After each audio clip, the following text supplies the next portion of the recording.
പിതാവിൻ്റെയും പുത്രൻ്റെയും പരിശുദ്ധാത്മാവിൻ്റെയും നാമത്തിൽ ആമേൻ. എല്ലാവർക്കും സ്നേഹവന്ദനം. എൻ്റെ പ്രിയപ്പെട്ടവരെ, ഇന്ന് ബുധനാഴ്ച ജനുവരി 8-ാം തീയതി. എല്ലാവർക്കും കർത്താവിൻ്റെ ഉന്നതമായ നാമത്തിൽ സ്നേഹവന്ദനം. നമുക്ക് ഒരുമിച്ച് പ്രാർത്ഥിച്ച് അനുഗ്രഹം പ്രാപിക്കാം. അമ്മേ, പരിശുദ്ധ അമ്മേ, അമ്മേ പരിശുദ്ധ ദേവമാതാവേ, ദൈവമാതാവേ, അന്ന് അങ്ങ് കൃപാസനത്തിൽ പ്രത്യക്ഷപ്പെട്ട് വരാൻ പോകുന്ന മഹാദുരന്തത്തിൽ നിന്ന് രക്ഷപ്പെടാനും എല്ലാവർക്കും വേണ്ടി പ്രാർത്ഥിക്കുവാനും ആവശ്യപ്പെട്ടിട്ട് 20 വർഷം കഴിഞ്ഞ ഈ വേളയിൽ കൃപാസനത്തിലൂടെ ഞങ്ങൾക്കും ഈ ദേശത്തിനും അങ്ങ് മധ്യസ്ഥം തേടി തന്ന എല്ലാ അനുഗ്രഹങ്ങൾക്കും കൃപകൾക്കും ഞങ്ങളിപ്പോൾ ഹൃദയം നിറഞ്ഞ നന്ദി പറയുന്നു. അമ്മേ പരിശുദ്ധമ്മേ, ജപമാല മാതാവേ, സകല കൃപാസനം പ്രാർത്ഥനകളോടും ചേർത്ത് ഞങ്ങളിപ്പോൾ പ്രാർത്ഥിക്കുന്ന ഈ കുടുംബത്തിന്റെ പ്രത്യേക നിയോഗം. മക്കളെ, പ്രാർത്ഥന ആവശ്യം പറയുക. ഇന്നത്തെ ആവശ്യം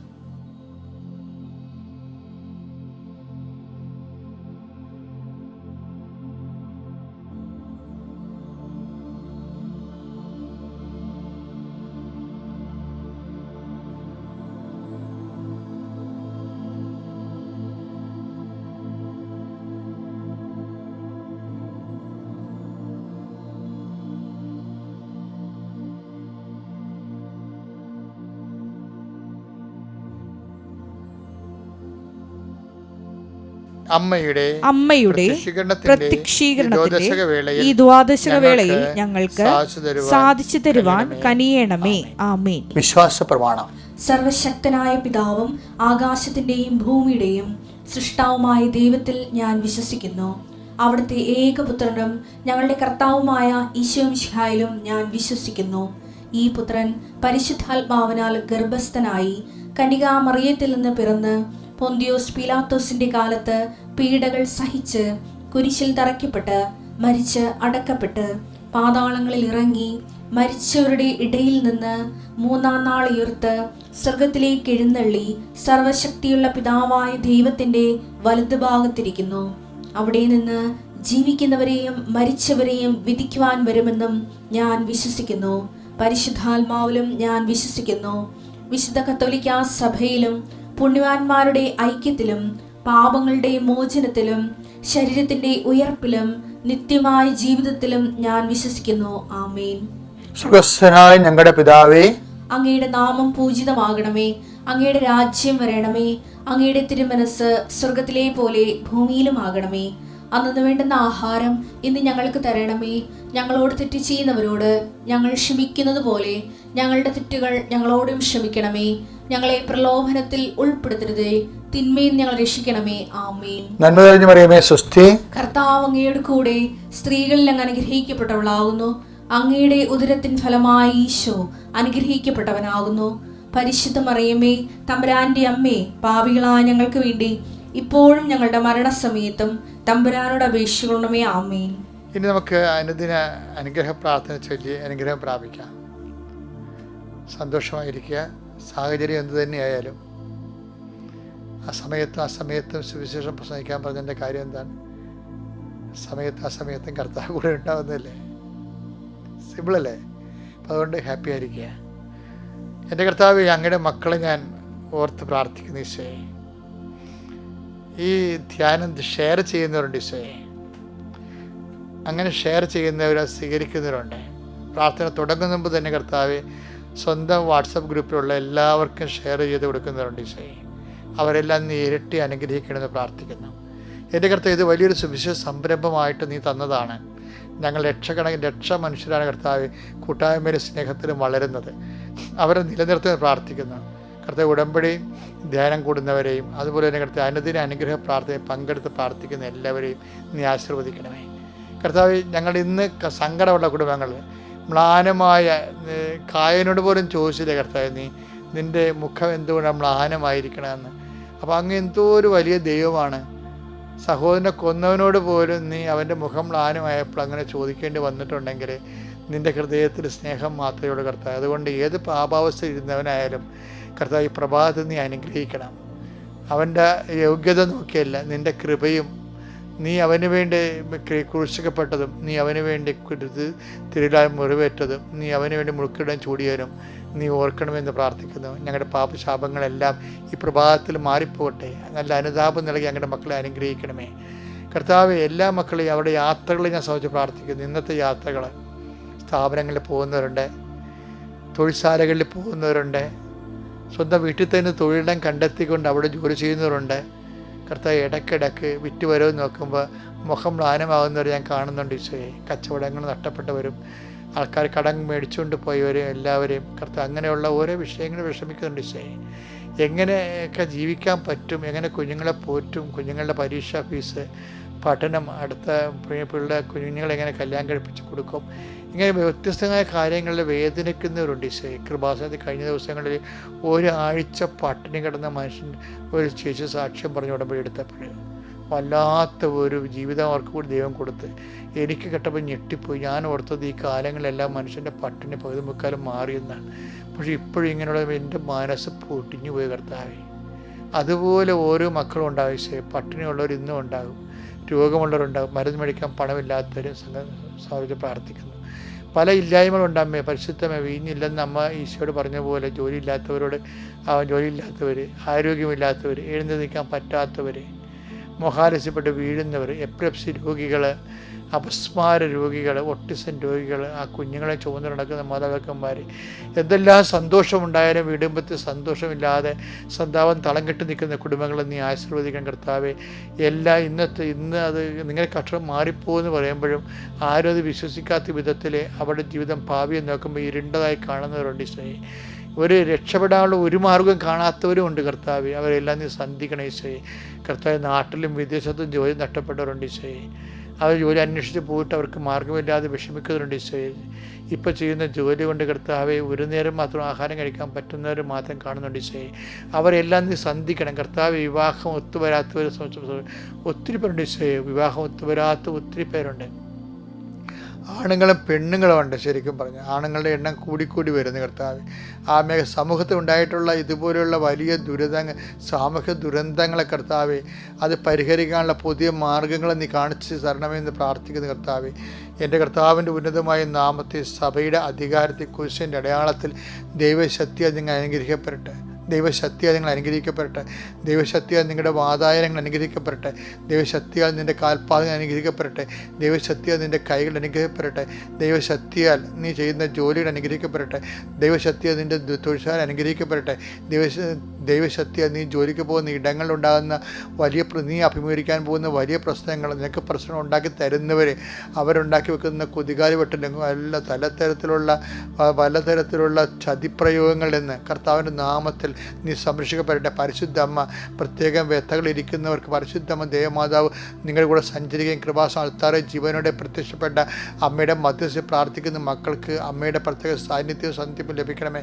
എൻ്റെ കർത്താവിൻ്റെ ഉന്നത കൊച്ചുമക്കളില്ലാത്തവർ, കുഞ്ഞുമക്കളില്ലാത്തവരുണ്ട് വിഷമിക്കുന്നവർ കർത്താവെ. ഭർത്താവ് മരിച്ചുപോയവർ വിഷമിക്കുന്നവർ കർത്താവെ.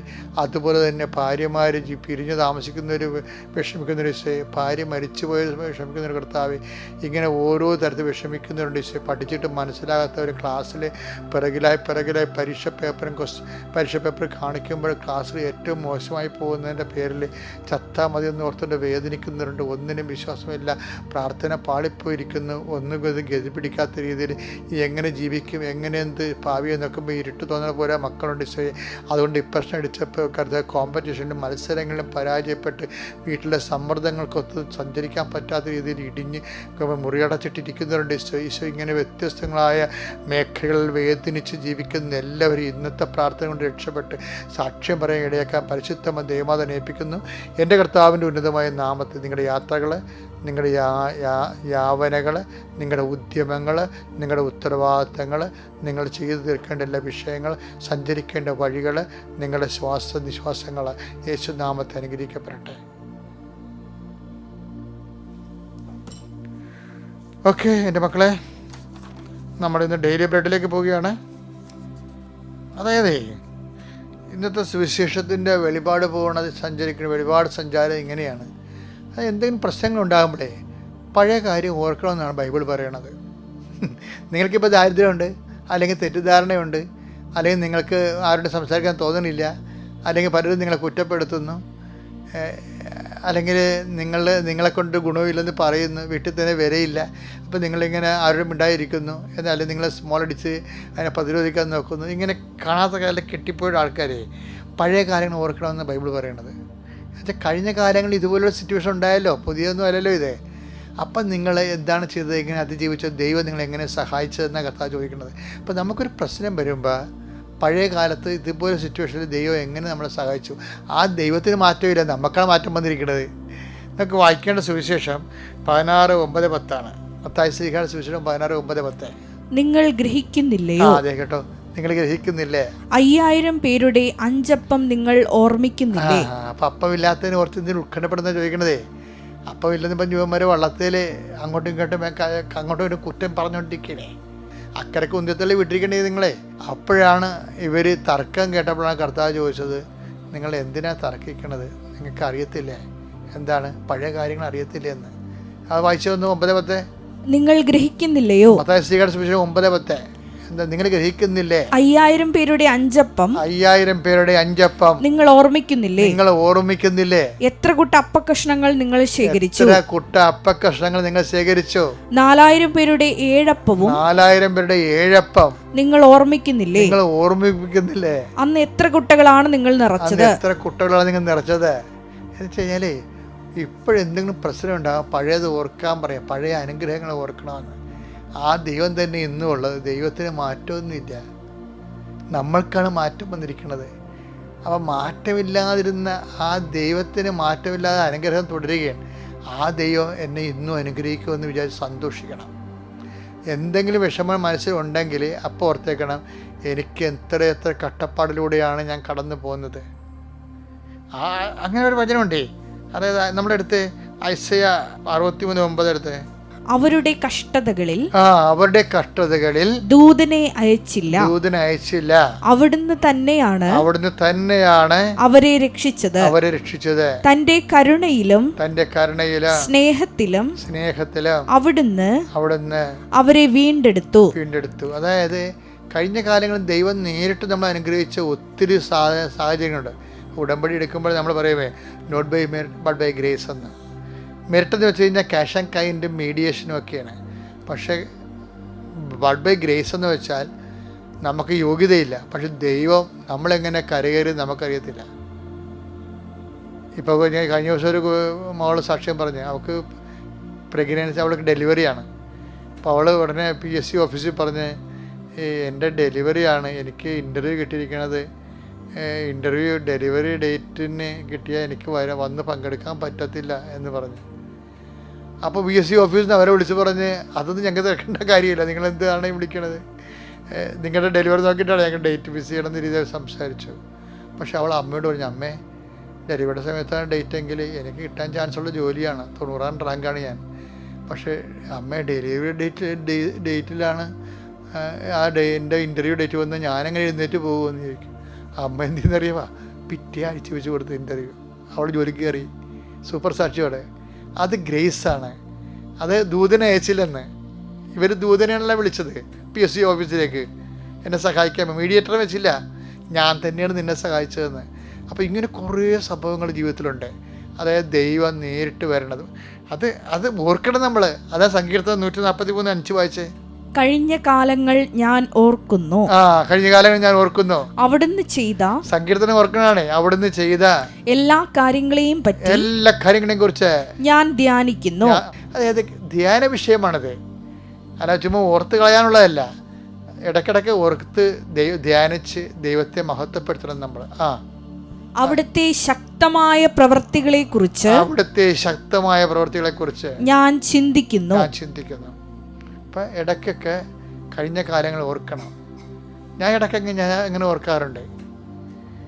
കാര്യം ഞാൻ ജീവിതത്തിൻ്റെ എല്ലാ അറ്റങ്ങളിലൂടെയും എല്ലാ കാലാവസ്ഥകളിലൂടെയും കടന്നു വന്നതാണ്. ഇപ്പം നമുക്ക് സംസാരിക്കേണ്ട കാര്യം അതില്ലാത്തത് കൊണ്ട് സംസാരിക്കുന്നതാണ്, സമയമില്ലല്ലോ.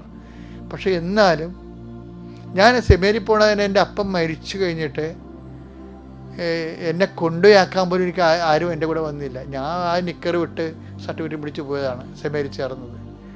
അപ്പം അന്ന് ആരുണ്ടായിരുന്നു? ആരുമില്ലല്ലോ. എന്നാൽ ആരുമില്ല, ആൾക്കാരൊക്കെ ഉണ്ടായിരുന്നു. എൻ്റെ കൂടെ വരാൻ ആ സമയത്ത് ആരുമില്ല. പിന്നെന്താ, ദൈവം മാത്രമേ ഉണ്ടായിരുന്നുള്ളൂ. അത് കഴിഞ്ഞ കാലങ്ങൾ നീ ഓർക്കണമെന്ന് പറയണം. ദൈവം, എൻ്റെ മക്കളെ, നിങ്ങളെപ്പോഴും ദൈവത്തെ മറക്കരുത്. വേറെ ഒന്നും ഞാൻ നിങ്ങളോട് ആവശ്യപ്പെടുന്നില്ല. കഴിഞ്ഞ കാലത്ത് നിന്നെ സന്ധിച്ച ദൈവം തന്നെ ഇന്നും ജീവിച്ചിരിക്കുന്നു. നമ്മളതുകൊണ്ട് എല്ലാത്തിനെയും നമ്മൾ അതിജീവിക്കും. എന്താണ്? നമ്മുടെ ദൈവം മരണത്തെ അതിജീവിച്ചവനാണ്. So good morning, thank you. അത്യപൂർവ ദൈവാനുഭവങ്ങൾ ഇനി നിങ്ങൾക്കും സ്വന്തം. ഈ യൂട്യൂബ് ചാനൽ ഇതുവരെ സബ്സ്ക്രൈബ് ചെയ്തിട്ടില്ലെങ്കിൽ ഇപ്പോൾ തന്നെ സബ്സ്ക്രൈബ് ചെയ്യുക. ഈ വീഡിയോ ഇപ്പോൾ തന്നെ നിങ്ങളുടെ സുഹൃത്തുക്കൾക്ക് ഷെയർ ചെയ്തുകൊണ്ട് കർത്താവിൻ്റെ പ്രേക്ഷിതരാകുക.